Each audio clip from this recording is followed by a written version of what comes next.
صبح کے 10 بج رہے تھے اور میں اپنے بیٹے ایان کے اسکول فنکشن میں جانے کے لیے تیار ہو رہی تھی۔ وہ صبح 7 بجے ہی ڈرائیور کے ساتھ جا چکا تھا اور جاتے جاتے مجھے 10 بجے تک پہنچ جانے کی تاکید کر چکا تھا۔ میں نے اس سے کہا بھی تھا کہ میں نہیں آنا چاہتی، مگر وہ ضد پر اڑا رہا کیونکہ اس نے ایک ڈرامے میں حصہ لیا ہوا تھا اور وہ چاہتا تھا کہ میں اس کا رول دیکھنے لازمی آؤں۔ اس کے علاوہ اس کی 7ویں جماعت میں پہلی پوزیشن آئی تھی، تو اس نے اپنے اسکول والوں کو کہہ رکھا تھا کہ وہ اپنی ماما کے ہاتھوں انعام لے گا۔ میں اس سے کیا بتاتی کہ میں کیوں گھر سے باہر نہیں نکلنا چاہتی، کیونکہ مجھے ہر پل یہی لگتا تھا کہ کوئی ہماری زندگیوں پر نظر رکھے ہوئے ہے۔ مجھے ایسے لگتا تھا جیسے ہر پل 2 آنکھیں میرے تعاقب میں ہیں۔ میرے شوہر اس وقت شہر سے باہر تھے اور میں نہیں چاہتی تھی کہ سب بتا کر ان کو پریشان کر دوں۔ مجھے پہلے لگتا تھا کہ شاید میں وہم کر رہی ہوں، مگر پھر آہستہ آہستہ سمجھ آئی کہ میں وہم نہیں کر رہی تھی، واقعی کوئی تھا جو ہمارے گھر اور زندگیوں پر نقب لگانا چاہتا تھا۔ میں نے یہی سوچا کہ فنکشن ختم ہوتے ہی بیٹے کو لے کر سیدھا بھائی کے گھر چلی جاؤں گی۔ اگرچہ میری بھابھی اچھی تھی اور اسے میرے رہنے پر کوئی اعتراض نہیں ہوتا تھا، مگر میں پھر بھی اپنے شوہر کی غیر موجودگی میں اپنے گھر رہنا ہی پسند کرتی تھی۔ مگر اب ایسا لگ رہا تھا جیسے سب کچھ بگڑنے والا ہو۔ میں پریشان کن سوچوں میں الجھتی ہوئی بیٹے کے اسکول پہنچی تو ایان کی ٹیچر جلدی سے میرے پاس بھاگتی ہوئی آئی اور کہنے لگی، مسز عثمان، آپ کو معلوم بھی تھا کہ ایان نے شو میں حصہ لیا ہوا ہے اور اسے 7 بجے یہاں ہونا تھا، اس کے باوجود آپ اس سے اب لے کر آ رہے ہیں، کہاں ہے وہ؟ میں اسے ڈانٹوں تو ٹیچر کی بات سن کر میرے قدموں تلے سے زمین کھسک گئی۔ میں نے چیخ کر کہا، کیا کہہ رہی ہو؟ میرا بیٹا تو صبح 7 بجے کا آ چکا ہے۔ اب کی بار ٹیچر بھی پریشان ہو کر بولی، نہیں، وہ یہاں نہیں آیا ہوتا تو میں آپ سے کیوں پوچھ رہی ہوتی؟ میں اس کی بات سن کر باہر بھاگی اور ڈرائیور کا گریبان پکڑ لیا۔ وہ بیچارہ ہاتھ جوڑ کر کہنے لگا، میں تو برسوں سے آپ کا ملازم ہوں، میں نمک حرامی کیسے کر سکتا ہوں؟ میں نے خود ایان بیٹے کو صبح یہاں گیٹ کے پاس چھوڑا تھا، ڈرائیور بیچارے کا بھی کوئی قصور نہیں تھا، میں اسے جانتی تھی۔ پھر ایان کہاں گیا؟ میں نے شوہر کو فون کر دیا، پھر بھائی کو بھی بلا لیا۔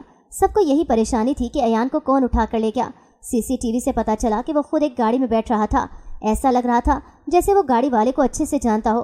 میں دنگ رہ گئی کہ میں نے تو ایان کی یہ تربیت تو کی نہیں کہ وہ کسی بھی گاڑی میں بیٹھ جائے۔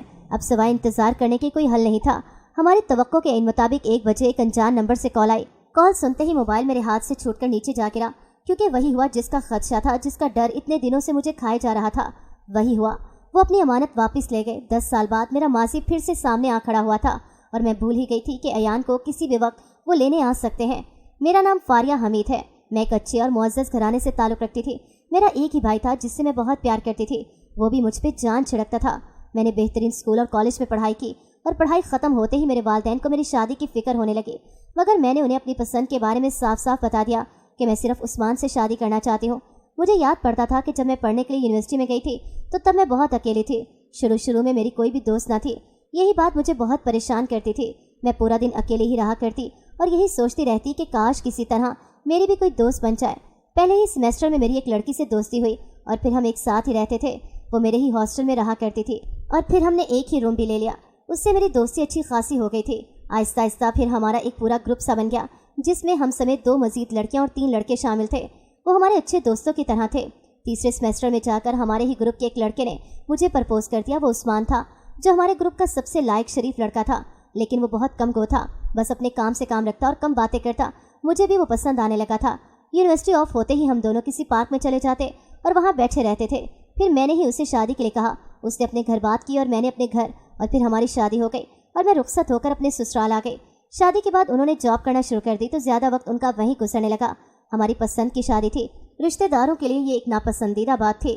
انہوں نے میرے گھر والوں کو بہکانے کی ہر ممکن کوشش کی اور کہا کہ یہ کبھی اس گھر میں خوش نہیں رہ سکے گی کیونکہ لڑکا اچھا نہیں ہے، مگر میرے والدین نے ہمیشہ میری بات پر یقین کیا۔ میرے شوہر نے میری سہولت کے لیے گھر میں ملازمہ بھی رکھ لی تھی۔ وہ مجھ سے 5-6 سال چھوٹی تھی، لیکن وہ بہت خوبصورت تھی۔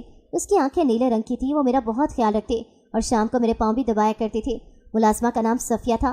اس کے ماں باپ گاؤں کے رہائشی تھے، وہ بھی گاؤں سے ہی ادھر آئی تھی۔ میرے شوہر کا بھی بہت خیال رکھتی تھی۔ میرے گھر میں سب اس ملازمہ کو ملازمہ نہیں، گھر کا ہی ایک فرد سمجھتے تھے۔ ہم گھر میں 6 افراد تھے، جن میں میرے ساس سسر، میرے شوہر، میری نند، ملازمہ اور میں تھی۔ اس کو گھر میں ایک الگ کمرہ دیا گیا تھا جہاں وہ رہا کرتی تھی اور اکثر 2-3 ماہ بعد اپنے گاؤں سے ہوا آتی۔ ایک بار وہ گاؤں گئی ہوئی تھی، جب وہ واپس آئی تو بہت خوش لگ رہی تھی۔ میں نے اس سے خوشی کا راز پوچھا تو ہنسنے لگی اور پھر شرماتے ہوئے کہنے لگی کہ ایسی کوئی بات نہیں ہے مالکن، میں تو یوں ہی بس خوش ہوں۔ میں نے بھی اتنا دھیان نہ دیا اور بات آئی گئی ہو گئی۔ اس سے میری اچھی خاصی دوستی سی ہو گئی تھی۔ وہ مجھ سے اپنی ہر بات شیئر کرنے لگی تھی۔ انہی دنوں میں میرے شوہر کی پوسٹنگ کہیں دوسرے شہر میں ہو گئی۔ انہوں نے مجھے بھی اپنے ساتھ جانے کا کہا، لیکن میں نے حامی نہ بھری، یہ سوچ کر کے ساس سسر سمجھیں گے کہ میں نے ہی جانے کا ارادہ کیا ہے۔ میرے ساس سسر نے مجھے بہت سپورٹ کیا اور کہا کہ اگر تم جانا چاہتی ہو تو چلی جاؤ۔ میں نے شوہر کی وجہ سے حامی بھر لی اور ہم دوسرے شہر میں شفٹ ہو گئے۔ मुझे घर का सारा काम खुद करना पड़ता था। मैंने अपने घर में कपड़े तक न धोए थे, लेकिन इधर आकर सारा काम मेरे कंधों पर आ गया। मेरे शौहर सुबह ऑफिस जाते तो शाम 6 बजे के बाद घर आते। मैं रोज़ रोज़ की इस रूटीन से थक चुकी थी। रोज़ काम करती और फिर पूरा दिन फारिग रहती। कभी कभार टीवी लगा लेती या अक्सर सोई रहती। मैं अब बीमार होने लगी थी। शायद ये तन्हा रहने की वजह से हुआ था कि मैं डिप्रेशन का शिकार हो गई। मेरा किसी से बात करने को जी ना चाहता और मैं अकेली कमरे में गुमसुम पड़ी रहती। जब शौहर रात को घर वापस आते तभी मैं थोड़ा बाहर आती थी। उन्होंने भी मेरी तबीयत में फ़र्क सा महसूस किया और मुझसे पूछा भी था कि कोई बात है तो बताओ, क्यों परेशान हो, किस चीज़ की परेशानी है। वो दरअसल मुझे परेशान नहीं देख सकते थे। मैंने उनको वहम कह के झुटला दिया और कहा कि ऐसी कोई भी बात नहीं। मेरे सास ससुर अक्सर कभी हमारे घर रहने के लिए आ जाते थे और फिर वो कई कई दिन यहाँ रहा करते। जब भी वो आते मैं हैरत अंगेज तौर पर बिल्कुल ठीक हो जाती और इससे पूरी रात बातें करती रहती या फिर उसके लिए नए नए खाने बनाती, उनको खुश करने की हर मुमकिन कोशिश करती। उन्होंने भी मुझे अपनी औलाद की तरह ही समझा था और हमारी शादी में भी कोई खफगी जाहिर न की, लेकिन अपने बेटे की खुशी में खुश रहने की तरजीह दी थी। जब वो चले जाते तो मैं फिर से अकेली हो जाती। मुझे यहाँ आए काफ़ी देर हो गई थी, लेकिन मैं कभी कमरे के अलावा कहीं नहीं गई थी, ना ही कभी बाहर गई थी। हालांकि हमारे यहाँ पास ही बाजार भी लगते थे, लेकिन मैं कभी अकेली वहाँ नहीं गई। एक दिन मैं छत पर गई ताकि वहाँ से बाहर का नज़ारा कर सकूं और देखूं कि आसपास कितने घर हैं। जब हम नए नए यहाँ शिफ्ट हुए थे तब यहाँ हमारे आस पड़ोस से हमारे घर 1-2 दिन खाना आया था। गोया उन्होंने दोस्ती का हाथ बढ़ाया था, लेकिन मैं अपनी असली सुस्ती की वजह से कभी किसी से घुल मिल न सकी। मुझे अपने घर में ही सुकून आता था। मैं जब छत पर गई तो मैं वहाँ देखकर हैरान रह गई, क्योंकि छत पे मैं एक बिल्ली और उसके छोटे छोटे बच्चे देखे थे जो जाने कब से यहाँ रह रहे थे। मैं दोबारा भागी भागी नीचे गई और वहाँ से बिल्ली और उसके बच्चों के लिए दूध ले आई और उनके सामने रख दिया। उन्होंने मेरी तरफ नहायत शफकत से देखा और म्याऊं म्याऊं करने लगे। मेरा अब दिन का ज़्यादा हिस्सा इन बिल्लियों के साथ गुजरने लगा था। वो मुझसे काफ़ी हद तक मायूस हो गए थे।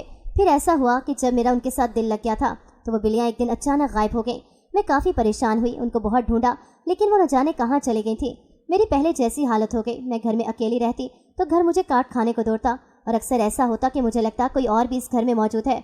मैं अब डरने लगी थी तो अक्सर चीखें मार देती। मेरे शौहर ने मुझे कुछ दिनों के लिए ससुराल भेज दिया ताकि मैं थोड़ा ठीक महसूस करूं, लेकिन इसके बाद फिर वैसी ही कैफियत होने लग गई। अब मेरी सास ने मेरे शौहर को एक तजवीज़ पेश की और कहा कि मुलाजमा को भी साथ ही ले जाओ, बहू अकेली डरती होगी। हमारी मुलाजमा सफिया, जिसे मेरे जाने के बाद घर भेज दिया गया था, अब वो फिर से वापस आ गई। मेरी सास ने उसे वापस बुला लिया था और उससे कहा कि वो मेरे साथ शहर जाए और वहाँ रहा करे। इसके घर वालों को कोई मसला न था, इसलिए उन्होंने चुपचाप इसे मेरे साथ भेज दिया। वो मेरे साथ ही रहती तो मुझे इस खौफ का नामो निशान तक भूल गया। हम दोनों अक्सर बाजार भी चले जाते थे। मुझे ऐसे महसूस हुआ जैसे कोई हमारा ताक़ुब कर रहा है, और ये एक बार नहीं हुआ था। जब जब हम बाजार गए मुझे ये महसूस होता रहा। जो ही मैं पीछे मुड़कर देखती तो वहाँ कोई एक शख्स भी मुझे न मिलता जो हमें देख रहा होता। वहाँ तो बाजार में बहुत से लोग आए हुए थे। मैंने उसे वहम समझकर झटक दिया और यही सोचा कि आजकल शायद मैं कुछ ज़्यादा ही सोचने लगी हूँ। हमारी शादी को 1 साल हो गया था और अभी तक हमारी कोई औलाद न थी। मुझे ससुराल वाले तो अभी तक कुछ न कहते, लेकिन मैके की तरफ से मेरे रिश्तेदारों ने मेरा जीना हराम कर दिया था। ये कह कह कर कि इसका शौहर नामर्द है, तभी अब ये माँ नहीं बन सकती। मैं इनकी बातों से परेशान रहने लगी और एक दिन अपने शौहर से ये बात की तो उन्होंने हंसकर टाल दिया और कहा कि औलाद तो देता अल्लाह है, फिर लोगों का क्या, वो जो भी बोलते रहे। मैं एक दिन चोरी छुपे अस्पताल गई और गायनी से मशवरा करके अपने टेस्ट करवाए और घर आ गई। अब मुझे रिपोर्ट्स का शिद्दत से इंतजार था।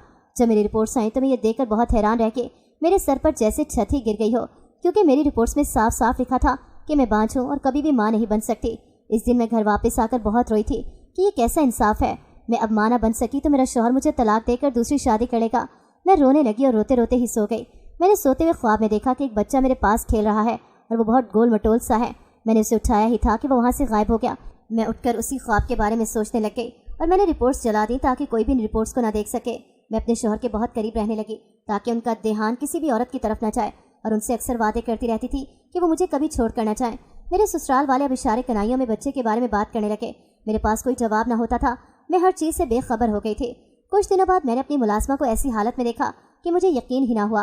वो कई दिनों से बीमार थी, उसे उल्टियाँ होने लग गई थी। मैं उसे डॉक्टर के पास लेकर गई तो उन्होंने यही कहा कि बदहज़मी की वजह से है और उसे कुछ दवाइयाँ लिख कर दे दी।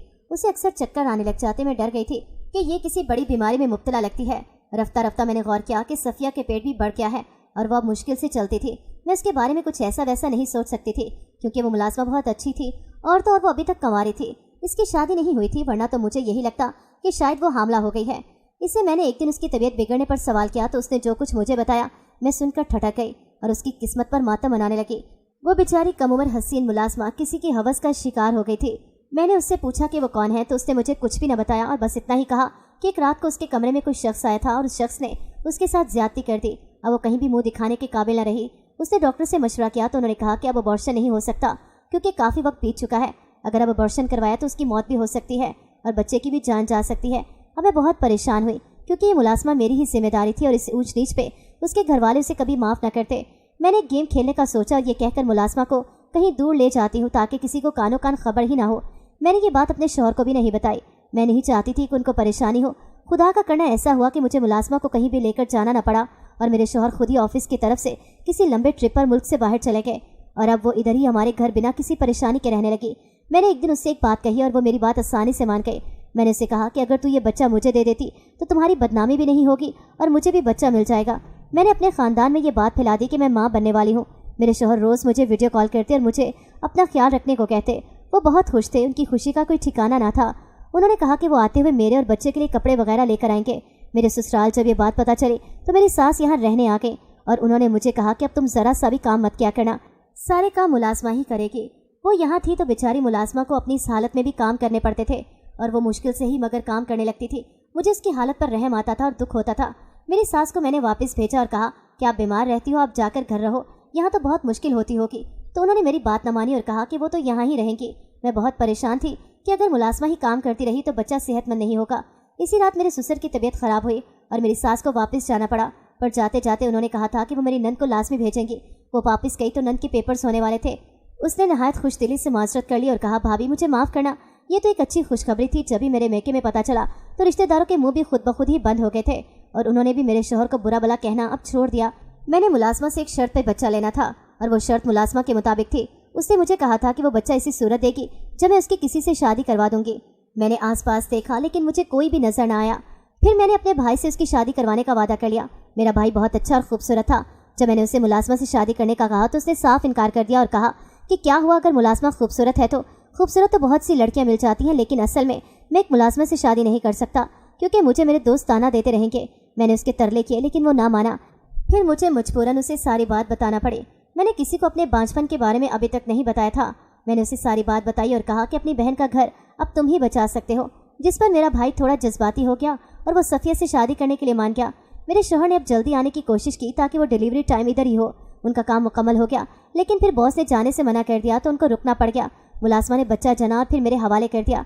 मैं बहुत खुश हुई और मेरी इसी खुशी में घर वाले भी बहुत खुश थे। ससुराल वालों ने सारे मोहल्ले में मिठाई के टोकरे बांटे कि उनके यहाँ पोता पैदा हुआ है। मेरा शौहर जब वापस आया तो उसकी खुशी का कोई ठिकाना न था। वो बच्चे को बार बार चूमता और खुशी से झूमने लगता। मैंने वादे के मुताबिक मुलाजमा की अपने भाई से शादी करवा दी। घर वाले मेरे इस फैसले से मेरे खिलाफ हो गए और मुझे बुरा भला कहने लगे। उन्होंने मेरे भाई को भी रोकने की काफ़ी कोशिश की लेकिन वो ना रुका। उसने शादी कर ली थी। अब वो मुलाजमा की बजाय मेरी भाभी बन गई थी। अब हमारे घर में काम के लिए कोई और मुलाजमा आने लगी जो कि सफिया की ही छोटी बहन थी। वो बहुत शरीफ सी बच्ची थी जो कि हर वक्त सर पर दुपट्टा लिए रखती। वो हमारी पहली मुलाजमा के मुकाबले में इतनी हसीन भी ना थी। मेरे शौहर ने एक दिन अचानक मुझे कहा कि सफिया को भाभी नहीं बनाना चाहिए था, वो मुलाजमा ही ठीक थी। मुझे ये बात काफ़ी अजीब लगी कि उन्होंने ऐसा क्यों कहा। फिर वो अक्सर सफिया की तारीफ़ करने लग जाते तो मैं परेशान हो जाती थी क्योंकि उनकी नेचर ऐसी न थी कि वो किसी दूसरी औरत की तारीफ़ करें। मेरे तो तन बदन में जैसे आग सी लग जाती थी। जब भी मेरे शौहर सफिया का जिक्र करते मुझे उन पर शक सा होने लग गया था। मैंने सफिया को अपने घर दावत पर बुलाया तो मैंने देखा कि मेरे शौहर सफिया की तरफ बहुत गौर से देख रहे थे। मुझे समझ आ गई थी इतने महीनों में वो मेरी आंखों में धूल झोंक रहे थे और मुझे लगता था कि वो मुझसे प्यार करते हैं। मैंने सफिया को कमरे में बुलाया और कहा कि हमने वादा किया था कि इस बारे में कभी बात नहीं होगी, लेकिन मुझे बताओ कि तुम्हारे साथ जिस शख्स ने ज्यादती की थी वो कौन था? वो बिल्कुल चुप हो गई और कहने लगी कि मैं ऐसा नहीं कर सकती क्योंकि आप लोग मेरे लिए काबिल इज्जत हो। मैंने उसे बहुत कस्में दी लेकिन वो ना माने। फिर अचानक उसने कहा कि वो तुम्हारा ही शौहर था जिसने एक रात मेरी इज्जत तार तार कर दी और अब मैं अक्सर रातों को उठ कर इसी वजह से रोती हूँ। मुझे अपने शौहर की बेवफाई सुनकर इतना सदमा लगा कि मैं उससे लड़ झगड़ कर वापस अपने घर आ गई। वो कई बार मुझे लेने और मनाने के लिए आए लेकिन मैं वापस नहीं गई क्योंकि मैं नहीं जाना चाहती थी। मेरे लिए मेरा शौहर अब इज्जत का लुटेरा बन गया था जिसने मासूम मुलाजमा की इज्जत तार तार कर दी। मैंने उसे काफ़ी कुछ सुनाया और चले जाने को कहा क्योंकि अब मैं उसके साथ हरगिज़ नहीं रह सकती थी। सफिया मेरे पाँव पड़ गई कि मेरी वजह से अपना घर मत उजाड़ो, लेकिन मैंने नहीं जाने का फैसला किया और वापस न गई। जबकि वो अक्सर अपने बेटे को मिलने आ जाता था। जब वो मिलने आता तो मैं अलग कमरे में चली जाती। मैं इस शख्स की कभी शक्ल न देखना चाहती थी। मैंने अदालत से रुजू किया और खुला का नोटिस भेजा। मेरे बारहा कोशिश के बावजूद उसने मुझे तलाक न दी। मैं अपने माजी को याद कर करके रोती रहती थी कि लोग अचानक से कैसे बदल जाते हैं। मेरे यूनिवर्सिटी फेलोज मेरी हालत देखते और अफसोस करते। उनके लिए ऐसा था कि बिजली का कोई झटका। वो मेरी बात पे बिल्कुल भी यकीन नहीं कर रहे थे। پھر ہمارے ہی گروپ کے 2-4 لڑکوں نے میرے شوہر سے بات کی تو اس نے یہی کہا کہ میں ایسا نہیں کر سکتا، ملازمت جھوٹ بول رہی ہے۔ میرے فیلو سے مجھے بہت سمجھایا کہ وہ ایسا نہیں ہے، وہ تو ہم سے گروپ میں سے بہت شریف ہوا کرتا تھا اور سب سے الگ تھا، لیکن میں نے اس کی بات پر یقین نہ کیا اور اپنی بھابھی کے ساتھ رہنے لگی۔ وہ میرا بہت خیال رکھتی تھی اور میرے بچے کا بھی ہر ممکن خیال رکھتی تھی۔ وہ اکثر میرے سامنے ہاتھ جوڑا کرتی کہ میری وجہ سے اس کا گھر بس گیا تھا اور وہ اب اپنے گھر بہت سکھی تھی۔ میں اسے خوش دیکھ کر خوش ہوتی تھی۔ میرے ماں باپ نے مجھے بہت کہا کہ تمہارا شوہر بہت اچھا ہے، واپس گھر چلی جاؤ، لیکن میں نے کہا کہ میں اکیلی کہیں بھی رہ لوں گی، لیکن اس کے ساتھ نہیں۔ میرا بچہ بڑا ہو رہا تھا، صفیہ اس کے آس پاس ہی چمٹی رہتی تھی اور میں اب اس بات سے پریشان ہونے لگ گئی تھی کہ وہ بار بار کیوں میرے بچے کے ساتھ ہوتی ہے۔ وہ ایسے ظاہر کرواتی تھی جیسے وہ اس کی ماں ہے اور میرا کوئی حق ہی نہیں۔ میں اب پریشان ہونے لگ گئی تھی۔ وہ اکثر بچے کو رات اپنے پاس بھی لے جاتی اور ادھر ہی سلاتی۔ میں نے اکثر منع کرنے کی کوشش کی، لیکن وہ ایسا منہ بنا لیتی تھی کہ مجھے لگتا شاید میں ہی اس کے ساتھ غلط کر رہی ہوں اور اپنے ذہن سے غلط فہمی کو مٹاتی رہی۔ اب روز روز میری پریشانی بڑھتی گئی کیونکہ وہ ملازمہ یعنی میری بھابھی روز میرے بچے کی ناک میں کچھ لگا جاتی۔ میں نے اسے پوچھا لیکن وہ کہہ دیتی کہ یہ تو ہماری رسم ہے، کوئی رواج ہے۔ عجیب لگتا تھا کہ میرا بچہ ہوتے ہوئے بھی وہ کسی اور کے ساتھ زیادہ خوش رہنے لگا تھا۔ ایک دن میرا بچہ بیمار ہو گیا اور بالکل ایسا بیمار کہ کھانا پینا چھوڑ گیا اور ہر وقت رونے لگ گیا۔ بہت سے لوگوں نے کہا کہ اسے ڈاکٹر کے پاس لے جاؤ، لیکن صفیہ مجھے ہمیشہ منع کر دیتی اور کہتی کہ ڈاکٹر کے پاس جانے سے یہ ٹھیک نہیں ہوگا، اس کو فلاں بابا کے پاس لے جاؤ، اس کو نظر لگی ہے، اس کا صدقہ دو، نظر اتارو۔ میں نے اس کی ہر بات مانی اور اپنے چھوٹے سے بچے کو لے کر اس کے بتائے پتے پر جاتی رہی، کبھی کسی بابے کے پاس، کبھی کسی کے پاس، اسی طرح کبھی کالے بکرے کا صدقہ دیتی اور کبھی مرچیں وارتی رہی۔ اس سے بھی ذرا آرام نہ آیا اور میرے سارے پیسے اسی پہ لگ گئے۔ میں اب بھائی سے مانگتی تھی، وہ بھی نہایت شرمندگی سے۔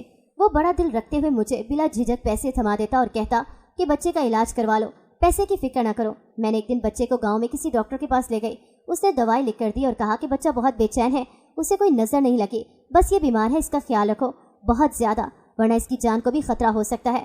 میں نے ڈاکٹر کی دی ہوئی دوائی بچے کو دی تو وہ تھوڑی دیر کے لیے چپ ہو گیا اور سکون سے سو گیا۔ وہ سکون سے سویا تو مجھے بھی بہت سکون سا ہونے لگ گیا۔ اس ڈاکٹر سے بھی مکمل آرام نہ آیا۔ دوائی کھاتے ہی بچہ تھوڑی دیر کے لیے چپ ہو جاتا اور رونا بند کر دیتا، لیکن پھر یہی حالت ہو جاتی۔ میرا شوہر میرے بچے سے ایک دن ملنے آیا تو میں اسے گود میں لیے بیٹھی تھی۔ وہ آیا تو میں اسے چھوڑ کر جا نہ سکی کیونکہ وہ بہت مشکل سے سویا تھا۔ میرا شوہر بچے کو دیکھ کر فکر مند سا ہوا اور مجھ سے پوچھنے لگا کہ اسے کیا ہوا ہے، اتنا کمزور کیوں لگ رہا ہے، جس پہ میں نے اسے ساری بات بتائی اور کہا کہ یہ کئی دنوں سے سو نہیں پا رہا۔ وہ میری بات سے فکر مند ہو گیا اور مجھے کہا کہ فوراً اپنا سامان باندھو، ہمیں یہاں سے جانا ہے، جس پہ میں نے انا دکھائی اور غصے میں کہا کہ مجھے یہاں سے کہیں نہیں جانا۔ اس نے مجھے اپنے لیے نہیں لیکن بچے کے ٹھیک ہونے کے لیے کہا اور منت کی کہ یہاں وہ ٹھیک نہیں رہ سکتا۔ میں نے اپنا سامان باندھا اور ہم شہر کو لوٹ گئے۔ اس دوران صفیہ نے مجھے گلے لگایا اور کہا بچے کا خیال رکھنا۔ اس نے میرے شوہر کے ہوتے ہوئے بچے کو زیادہ پیار نہ کیا اور نہ ہی اس نے مجھے رکنے کے لیے مجبور کیا۔ شاید وہ میرے شوہر کے سامنے کچھ بولنا نہ چاہتی تھی۔ اگلے دن میں شہر کے اسپتال اپنے بچے کو لے کر گئی تو میری جیسے جان ہی نکل گئی۔ مجھے ڈاکٹر نے کہا کہ بچے کو دوائی ہی نہیں دی جا رہی تھی تو وہ کیسے ٹھیک ہو جاتا۔ میں بہت حیران اور پریشان ہو گئی کیونکہ میں نے خود اسے باقاعدگی سے دوائی دی تھی۔ پھر ایک اور صدمہ یہ لگا کہ سارا قصور ہی اس ملازمہ کا تھا۔ ڈاکٹر نے ڈی این اے ٹیسٹ کیا اور پتہ چلا کہ یہ بچہ تو میرے شوہر کا ہے ہی نہیں۔ میں یہ سن کر اپنا سر تھام کر رہ گئی۔ اس کا مطلب یہ تھا کہ ملازمہ نے میرے ساتھ جھوٹ بولا تھا اور دھوکہ دیا تھا۔ غصے سے میرا خون ابلنے لگا۔ میں نے اپنے شوہر سے رو رو کر معافی مانگی اور انہوں نے مجھے معاف کر دیا۔ اب یہ بات تھی کہ آخر ملازمہ نے جھوٹ کیوں بولا اور اس نے میرا گھر کیوں اجاڑا اور مجھے اپنے شوہر سے ملنے سے بھی روکتی رہی۔ وہ خود بھی کسی جانور نما انسان کے ساتھ ملی ہوئی تھی۔ میں نے اس بار صفیہ کو خبر نہ ہونے دی کہ مجھے سچائی پتہ چل گئی ہے۔ میں نے اسے صرف اتنا کہا کہ تم ہمارے گھر کچھ دن کے لیے آ جاؤ، بچہ تمہارے بنا اداس سا ہے۔ اس نے یہ سنتے ہی اپنا بیگ باندھا اور یہاں چلی آئی۔ اس کے وہم و گمان میں بھی نہیں تھا کہ اس کے ساتھ کیا ہونے جا رہا ہے۔ اس نے جو مجھے تکلیف دی تھی اسے بھی یہی بھگتنا ہوگی۔ میں نے اسے زور سے تھپڑ مارا اور کہا کہ پوری زندگی میں تمہیں بہن سمجھتی رہی اور تم تو ناگن ہی نکلی میرے گھر کی دشمن، میرے شوہر اور بچے کی دشمن۔ اور وہ رونے لگ گئی اور کہا کہ مجھے پہلے ہی کسی اور سے پیار تھا، ہم دونوں ایک دوسرے سے بہت پیار کرتے تھے، یہ زیادتی نہیں ہوئی تھی بلکہ ہم دونوں کی رضامندی کی وجہ سے میں حاملہ ہوئی تھی۔ اس کے بعد ہم نے ابورشن کروانا چاہا تو تب وقت نکل چکا تھا۔ میں نے اسے پوچھا کہ وہ لڑکا کون تھا تو اس کی بات سن کر جیسے مجھ پر قیامت ہی ٹوٹ پڑی۔ اس نے کہا کہ وہ لڑکا کوئی اور نہیں تمہارا ہی بھائی تھا جو کہ اب میرا شوہر ہے۔ مجھے بالکل بھی یقین نہیں تھا کہ ایسا بھی ہو سکتا ہے۔ میں تو اپنے شوہر کی قسمیں اٹھانے پر بھی نہ مانی تھی اور یہ میرے پیچھے اتنی بڑی گیم کھیل گئی۔ وہ رونے لگی اور کہنے لگی کہ اب اپنے بھائی کو مت بتانا یہ بات، کیونکہ اس نے وعدہ کیا تھا کہ یہ بات کبھی کسی کو پتہ نہ چلے گی کہ ہمارا شادی سے پہلے افیئر تھا۔ میں نے اس کے سامنے ٹھیک ہے تو بول دیا، لیکن میرے دل میں کھلبلی سی مچی رہی۔ میں نے اپنے شوہر سے مشورہ کیا اور اسے کہا کہ اب کیا کرنا چاہیے اور اپنے جھوٹ پر بھی معافی مانگی اور اسے بتایا کہ یہ بچہ ہمارا نہیں ہے۔ اس نے مجھے تو حیران ہی کر دیا یہ کہہ کر کہ میں سب سے پہلے ہی جانتا تھا کہ یہ بچہ ہمارا نہیں ہے۔ میں نے اس دن تمہاری رپورٹس دیکھ لی تھی لیکن تم سے کچھ کہا نہیں تھا تاکہ تم زیادہ تکلیف نہ برداشت کرو۔ तुम पहले ही टूटी हुई थी, तुम्हें मजीद दुखी नहीं करना चाहता था। मेरे शौहर ने यह भी कहा कि एक बार अपने भाई से बात कर लो, क्या पता इस बार भी मुलाजमा झूठ बोल रही हो।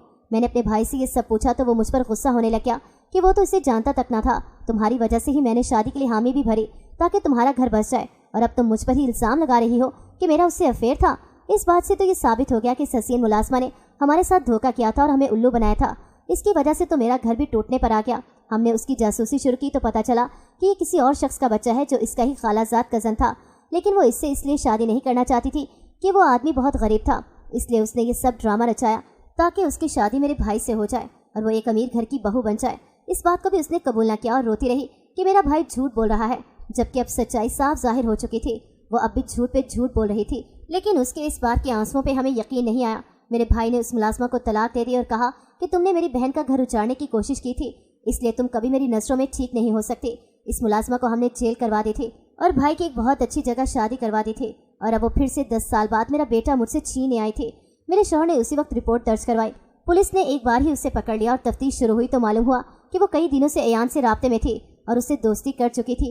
इसमें पैसों के लालच में अयान को स्कूल गेट से उठवा लिया था, क्योंकि वो जानती थी कि हम उसको मुंह मांगी रकम दे देंगे। मगर एक बार वो फिर से लालच के हाथों मारी जा चुकी थी, क्योंकि अब की बार वो अगवा के जुर्म में पकड़ी गई थी और अब उसका एक लंबे अरसे से पहले बाहर आना मुमकिन नहीं था। मैंने अपने बेटे को गले से लगा लिया। मेरा शौहर कहने लगा, अयान तुम्हारा बेटा और तुम्हारी ही अमानत है, इसे कोई भी तुमसे जुदा नहीं कर सकता।